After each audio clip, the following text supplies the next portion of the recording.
अस्सलाम वालेकुम नादरीन, आप यूट्यूब चैनल देख रहे हैं। मैं इमरान खान हूँ। इससे पहले कि बाकी खबरें आपको मैं दूँ, सबसे पहले जो ऑडियो लीक्स वाला एक केस चल रहा है जस्टिस बाबर सत्तार साहब की अदालत में, उसमें एक बड़ी पेशरफ्त हुई है। वो पेशरफ्त मैं आपके सामने रख देता हूँ और ये एक बड़ी ब्रेकिंग न्यूज़ है। साकिब बशीर साहब ने इसको जो है वो ब्रेक किया है और उन्होंने एक्स के ऊपर ये खबर पोस्ट की। और ख़बर कुछ ऐसे है कि ऑडियो लीक केस में बहुत बड़ी पेशरफ्त है। इस्लामाबाद हाई कोर्ट ने एतराज़ की दरखास्तें दायर करने पर DGIB, DGFIA और चेयरमैन PTA को तौहीन अदालत के मामले में इब्तदाई नोटिस जारी करके हुक्म दिया है कि हमें मुतमईन करें, क्यों ना तीनों इदारों के सरबराहान के खिलाफ तौहीन अदालत की कार्रवाई शुरू की जाए। यानी ये मजाक तो नहीं है ना कि उठ के FIA भी और IB भी और PTA भी, ये तीनों महकमों ने एक साथ हादसाती तौर पे फैसला किया और तीनों महकमों ने एक ही नौइयत की दरखास्तें एतराज़ लगा के हाई कोर्ट में एक ही वक्त में डाल दी।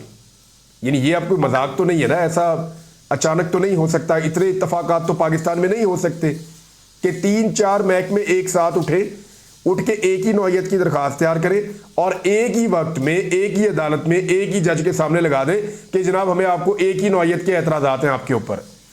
तो वो जज साहब को नजर आ रहा है और अब ऐसा लगता है कि अदलिया ने फैसला किया है कि इन चीज़ों को अब टैकल करेंगे कानूनी तरीके से।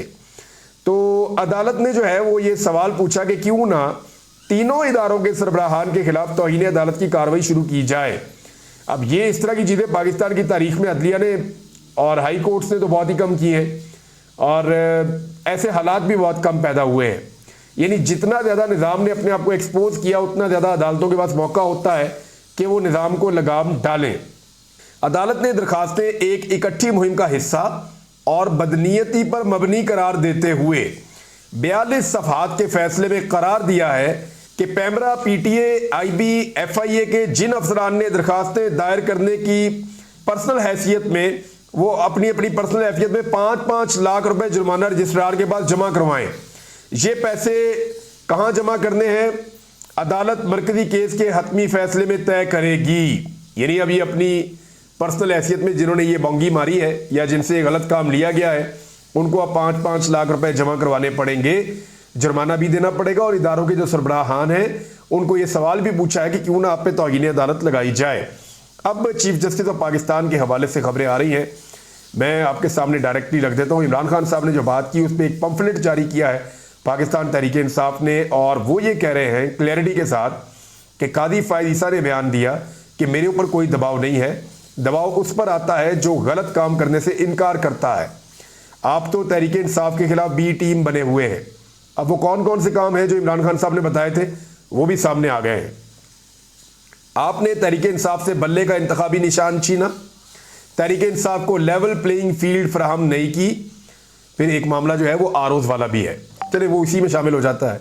9 मई वाकयात की आड़ में हमारे बुनियादी इंसानी हुकूक पामाल किए, जिस पर हमारी पटिशन 25 मई 2023 से जेर इल्तवा है, जो आज तक समाअत के लिए मुकर्रर नहीं की गई। अब ये कादी फायद साहब ने बल्ले वाला निशान जो है वो वाला केस तो 11 को आया जनवरी को और 13 को फैसला भी हो गया। अब ये 9 मई का जो बड़ा अहम तरीन एक केस है पाकिस्तान में, वो पटिशन पाकिस्तान तहरीक इंसाफ ने 25 मई 2023, 1 साल होने वाला है, 11 महीने से ज़्यादा हो गए हैं उन्होंने ये डाली हुई है पटिशन और वो आज तक समाअत के लिए मुकर्रर ही नहीं की गई सुप्रीम कोर्ट में। आम इंतखाबात में खुलेआम होने वाली धांधली के खिलाफ दायर करदा दरखास्तों पर आज तक समाअत ना हो सकी। तहरीक इंसाफ की खवातीन की मखसूस नशस्तों के मामले को इल्तवा का शिकार किए रखा। सुप्रीम कोर्ट के फैसलों से नजरिया ज़रूरत एक बार फिर जिंदा हो चुका है। अच्छा जी, मखसूस नशस्तों वाला मामला है, ये केस पहले लगा हुआ था 8 तारीख को, 8 मई को, और 8 मई को सुप्रीम कोर्ट ऑफ पाकिस्तान में सुना जाना था, लेकिन अब ये केस 6 मई को सुना जाएगा और 3 मुअज़्ज़िज़ जज साहिबान हैं जो जस्टिस मंसूर अली शाह साहब की सरबराही में इस केस को सुनेंगे। देखिए, मंसूर अली शाह साहब के बारे में मैंने कुछ थोड़ा सा, जो कानून को जानने वाले लोग हैं, जो अदालतों को और इस निज़ाम को समझते हैं, उनसे जानने की कोशिश की कि उनका मुवक्किफ़ कादी फायद ईसा साहब की एक्सटेंशन पे क्या हो सकता है। तो उन्होंने बड़ा क्लियरली कहा कि कादी फायद ईसा साहब को अगर एक्सटेंशन मिलेगी तो वो एक ऐसे कानून के तहत मिलेगी कि आइंदा जो भी चीफ जस्टिस आएगा वो 3 साल के लिए आया करेगा। तो अगर कादी साहब ये वाला साल निकाल के अगले 2 साल मजीद चीफ जस्टिस रहते हैं और अपने 3 साल मुकम्मल करते हैं, तो मंसूर अली शाह साहब वो शख्सियत हैं जो उसके बाद आकर 3 साल के लिए चीफ जस्टिस ऑफ पाकिस्तान बनेंगे। तो अभी उनके हवाले से कुछ भी कहना कबल वक्त है कि वो कादी साहब की जो ये एक्सटेंशन वाला मामला है उस पर क्या मौक़िफ़ लेते हैं। लेकिन बहुत सारे जजेस ऐसे हैं जिनको फिर चीफ जस्टिस बनने का मौका नहीं मिलेगा, वो तो इसके अगेंस्ट ही जाएंगे ऑब्वियसली। लेकिन अब देखना यह है कि इसका हतमी नतीजा क्या निकलता है। पाकिस्तान तहरीक इंसाफ ने कहा है और यह तर्जुमान ने स्टेटमेंट दिया है कि चीफ जस्टिस की मुद्दत मुलाजमत में तौसीह शर्मनाक और काबिल मुजम्मत है। अभी तो इसके ऊपर बातचीत हो रही है, लेकिन पीटीआई को लगता है कि यह काम हो जाएगा। वो कह रहे हैं कि यह बहुत शर्मनाक है और काबिल मुजम्मत है। जजिस तकर्री आईनी तरामीम पर रद्द अमल का इजहार करते हुए तर्जुमान पाकिस्तान तहरीक इंसाफ ने कहा कि मुल्क में इदारों की जो तबाही हो रही है, जजिस तकर्री आईनी तरमीम इस रवायत का तसलसल है जो अब एक तरमीम करने हुकूमत जा रही है। उसके लिए उन्हें 2/3 अक्सरियत चाहिए। हुकूमत ने पिछले 2 बरस में हर वो फैसला किया है जिससे आइन और कानून की बालादस्ती को नुकसान पहुंचता है और इदारे कमज़ोर होते हैं। चीफ जस्टिस ऑफ पाकिस्तान ने अपनी मुद्दत मुलाजमत के पूरे अरसे के दौरान बतौर चीफ जस्टिस जो तर्ज अमल इख्तियार किया है वो आइन और कानून के हवाले से नहायत अफसोसनाक और काबिल मुजम्मत है। कादी फ़ायद ईसा ने आइन और कानून की बालादस्ती पर समझौता करके अपने मनसब की वक़्त को कम किया है। कादी फ़ायद ईसा ने अदालत की आज़ादी में मावराए दस्तूर और मावराए जमहूरियत कुव्वतों का दरवाज़ा खोला है जिसके भयानक असरात और दूररस नताइज होंगे। कौम यह समझ रही है कि किस तरह एक जमहूरी पार्टी से बल्ले का निशान छीनने और उसके मैंडेट पर डाका डालने में सहूलतकारी की गई, जिसका मुआवजा चीफ जस्टिस साहब को एक एक्सटेंशन की सूरत में मिल रहा है।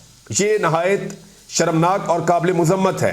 पाकिस्तान का दस्तूर ऐसे किसी भी मखसूस शख्स के लिए आइन में तरमीम की इजाज़त नहीं देता।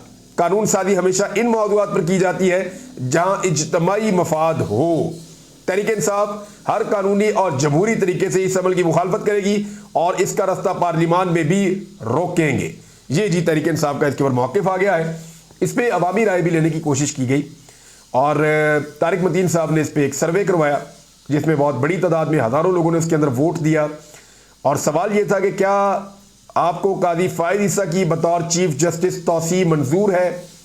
तो इसमें जी 2.5% लोगों ने कहा कि जी बिल्कुल मंजूर है, 2.5% 100 में से। और 95.6% 95.6% लोगों ने कहा कि नहीं जी नहीं, कादी फ़ायद ईसा साहब को बतौर चीफ जस्टिस तौसीह नहीं मिलनी चाहिए। तो जनाब ये है जी। और कुछ लोगों ने कहा जी कि हम इसके बारे में कोई राय नहीं देना चाहते, वो 2% से भी कम है।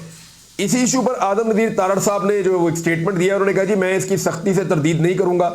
वो पहले भी ये कहते रहे हैं कि यानी हुकूमत के कुछ लोग कुछ कहते हैं, कुछ लोग कुछ कहते हैं, लेकिन हुकूमत की तरफ से एक मौक़िफ़ ये आता रहा है कि ये तजावीज़ ज़ेरे गौर हैं और इनके ऊपर अमल दरामद किया जा सकता है। नाज़रीन, जो चेयरमैन नैब हैं नज़ीर अहमद भट्ट साहब, इनके बारे में ये रिटायर्ड जनरल हैं मिलिट्री के और इनके बारे में जो है वो पाकिस्तान तहरीक इंसाफ वक्तन फ़वक्तन जो है वो हक़ाइक़ सामने लाती रहती है। तहरीक इंसाफ का ये कहना है कि जनरल रिटायर नज़ीर अहमद भट्ट साहब जब से लगे हैं चेयरमैन नैब, तब से अब तक उन्होंने तमाम मुजरिमों को छोड़ दिया है और मुख्तलिफ हक़ाइक़ वो मंज़िल आम पर लाते हैं। आज का जो एपिसोड है उसमें ये बता रहे हैं कि $1 अरब का गंदम स्कैंडल जिससे लाखों किसान घराने तबाह हो गए, यानी $1 अरब का मतलब है लगभग 350 अरब के करीब करीब, और लाखों किसान घराने तबाह हो गए और चेयरमैन साहब खामोश। वो तो लफ्ज़ टाउट भी साथ इस्तेमाल करते हैं, लेकिन चेयरमैन साहब खामोश। अलीम खान को लाहौर में 11,000 कनाल सरकारी अराजी अलाट हो गई और ये फिर खामोश। मरियम औरंगजेब ने DGPR को 15 करोड़ का चूना लगा दिया, चेयरमैन साहब फिर खामोश। और इमरान खान और बुशरा बीवी के खिलाफ एस्टेब्लिशमेंट की ईमा पर एक ही इल्ज़ाम पर चौथा मुकदमा दर्ज कर लिया गया और इसके ऊपर जो है वो 5वें गेयर के अंदर गाड़ी चला रहे हैं जनाब मोहतरम नज़ीर अहमद भट्ट साहब। ये पाकिस्तान तहरीक इंसाफ जो है वो शिकवा करती रहती है। महमूद खान अचकदई साहब के स्टेटमेंट साहब के सामने रख देता हूं। उन्होंने कुछ और स्टेटमेंट दिए। उन्होंने कहा कि इमरान खान आज पाकिस्तान के सबसे ज्यादा वोटर्स का लीडर है। अल्लाह ताला कुरान में कहता है कि सच बोलो, लेकिन हमें कहा जाता है कि बिल्कुल सच मत बोलो, यहां सच पर पाबंदी है। फिर उन्होंने कहा कि इलेक्शन से पहले मैं लाहौर आया था, मैंने नवाज शरीफ को मिलकर हाथ जोड़कर कहा था कि तेरे दोस्त तुम्हें जिस रास्ते पर ले जा रहे हैं वो बर्बादी का रास्ता है, खुदारा इस रास्ते पर ना जाओ, पुराने नारे और रास्ते पर खड़े रहो। आप दोस्त को इतना ही कह सकते हैं कि खुदा को मानो, मैंने कहा कि इसी रास्ते पर खड़े रहो जिस रास्ते ने तुम्हारा कद काठ बढ़ाया। ज्यादा से ज्यादा इलेक्शन ही हार जाओगे। मैं यही कह सकता था उन्हें कि इलेक्शन ही हार जाओगे ना, कोई बात नहीं। तो ये मैंने उन्हें नवाज शरीफ को कहा था, ये अचकजई साहब ने इंकशाफ किया है। पाकिस्तान ता क़यामत जिंदाबाद, लेकिन एक 2 नंबर और जाली हुकूमत के गैर जमहूरी पाकिस्तान को जिंदाबाद कहना गुनाह है, ये महमूद खान अचकजई साहब ने कहा। और इसके बाद जो है वो नजम सेठी साहब का स्टेटमेंट है, बड़ा इंपॉर्टेंट है। उन्होंने कहा कि अदलिया एजेंसियों के खिलाफ कुछ नहीं कर सकती, ये किसी के कंट्रोल में नहीं होती। पहले वो सीधे जजेस के चैम्बर में आते थे, फिर फोन करके कहते थे कि ये करो वो करो, आज थोड़े पीछे हट जाएंगे, कल को फिर शुरू हो जाएंगे। यानी नजम सेठी साहब साफ साफ कह रहे हैं कि जो मर्जी कर ले अदलिया, एक्चुअली अदलिया को इशारों पे चलना पड़ेगा। आर्मी चीफ का जो एक स्टेटमेंट था ना, उसके ऊपर बहुत सारे लोग अब रिस्पॉन्ड कर रहे हैं। आर्मी चीफ ने फरमाया था कि अपनी आईनी हुदूद से हम आगाह हैं, एक्चुअली जो उसका लुब्बे लबाब था, और वो बाकियों को भी कह रहे थे कि वो भी अपनी हुदूद के अंदर रहे। लेकिन अब इसमें सेनेटर मुश्ताक जो है, उनका भी स्टेटमेंट आया जमात इस्लामी से। वो कह रहे हैं कि जनाब मसला आगाही का नहीं है, अमल दरामद का है। असल मसला यह है कि अमल दरामद कब होगा। आगाही के लिए तो दस्तूर में सब कुछ वादे है, और ट्रिकॉटमी ऑफ पावर की दस्तूरी स्कीम इसका वादे सबूत है। इस मुल्क में सियासी मैदान में हमेशा जुडिशरी एस्टेब्लिशमेंट, इंतजामिया ने पार्लियामेंट और सिविलियन दायरा-ए-कार में मुसलसल और भरपूर मुदाखलत की है और अवाम के हक हुक्मरानी पर डाका डाला है। इसको बंद होना चाहिए। यानी उन्होंने क्लियरली जो है वो आर्मी चीफ साहब ने जो बात की उसके ऊपर उन्होंने अपना मौकिफ दिया है। अब आ जाए मरियम नवाज के एक स्टेटमेंट के ऊपर। ये बड़ा इंटरेस्टिंग स्टेटमेंट है और मैं ये किसी वजह से आपके सामने रख रहा हूं ताकि आपको चीजें समझ आए कि कौन कहां से और किसकी तरफ से खेल रहा है। मरियम नवाज ने कहा कि ऐसा लग रहा है कि 7 साल बाद, ये 7 का हिस्सा आपने याद रखना है कि 7 साल बाद पंजाब के वारिस वापस आ गए हैं। हर शहर हर गांव में सफाई का निजाम होगा। वैसे तो मरियम नवाज के अपने हल्के में चले जाए तो वो महर शराफत अली ने वीडियोस जारी की थी कि बहुत ही गंद पड़ा हुआ है वहां पे इनके अपने हल्के में, एक सूबाई असम्बली का हल्का साफ नहीं कर पाए, तो ये पूरा पंजाब साफ करने का दावा कर रही है। अल्लाह करे ये दावे में कामयाब हो जाए। लेकिन ये 7 साल जो है ना, आज चल रहा है 2024, इसमें से अगर आप 7 माइनस करें ना तो आप पहुंच जाते हैं 2017 में। यानी जब नवाज शरीफ साहब की हुकूमत खत्म हुई उसके बाद से जो 7 साल हैं उनको मरियम नवाज समझती हैं कि पंजाब के अंदर या कहीं भी ये लोग नहीं थे। अपने चचा को और अपने कजन को यानी हमजा शहबाज को और शहबाज शरीफ को डिसोन किया है मरियम नवाज ने। यानी वो ये कह रही है कि 2017 में जब नवाज शरीफ साहब चले गए 2016-17 में, तो तब से अब तक क्योंकि 7 साल गुजर गए हैं तो पंजाब में जो पंजाब के वारिस हैं वो 7 साल के बाद वापस आए हैं। अगर वो शहबाज शरीफ को अपने इक़्तिदार का हिस्सा समझते या वो ये समझते कि वो पंजाब के वारिस हैं शहबाज शरीफ भी, तो वो ये कहती हैं कि 6 साल, या वो ये कहती है कि हमजा शहबाज बीच में आया चंद महीनों के लिए तो उसको भी शामिल कर देते। लेकिन मरियम नवाज को सिर्फ ये नजर आ रहा है कि वो और उनके वालिद वही पंजाब के वारिस हैं, वो डिसोन कर रही हैं शहबाज शरीफ को और हमजा शहबाज को। तो इस सियासत को आप जरा समझिए कि इनके अंदर क्या चल रहा है।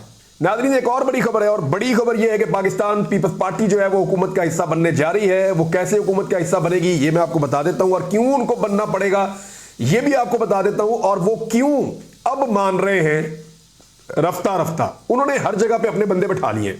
सदर पाकिस्तान उनका, चेयरमैन नैब उनका, गवर्नर पंजाब भी उन्होंने ले लिया, गवर्नर खैबर पख्तूनख्वा फैसल करीम कुंडी और सलीम हैदर, इन दोनों को गवर्नर्स के ओहदों के लिए उन्होंने नॉमिनेट कर दिया। सदर पाकिस्तान भी अपना है। तो जितने भी आईनी बड़े ओहदे हैं वो सारे काबू कर लिए पाकिस्तान पीपल्स पार्टी ने। सारे ओहदे लेने के बाद अब उनके ऊपर दबाव डाला जा रहा है कि जनाब आइए और वफाकी हुकूमत का हिस्सा बनिए। ये जो गंद का टोकरा हमने उठाया हुआ है और बदनामी अपने सर पे ली हुई है, इसका कोई हिस्सा आप भी शेयर कीजिए। पीपल्स पार्टी इसको किस तरीके से इस शेयर को लेगी, ये बहुत इंटरेस्टिंग कहानी है। ये मैं आपको अपने अगले वीलॉग में बताऊंगा। लेकिन एक चीज आप ध्यान में रखिए कि इमरान खान साहब ने फजल रहमान की तारीफ की है, और वो इसलिए की है कि उन्हें लगता है कि फजल रहमान साहब अच्छा एहतजाज कर रहे हैं या चीजों को एक्सपोज कर रहे हैं। लेकिन फजल रहमान साहब रवायती सियासी जमातों के या स्टेटस को के हमेशा ज्यादा करीब रहे हैं। क्या वो अपने आप को स्टेटस को से दूर कर पाएंगे?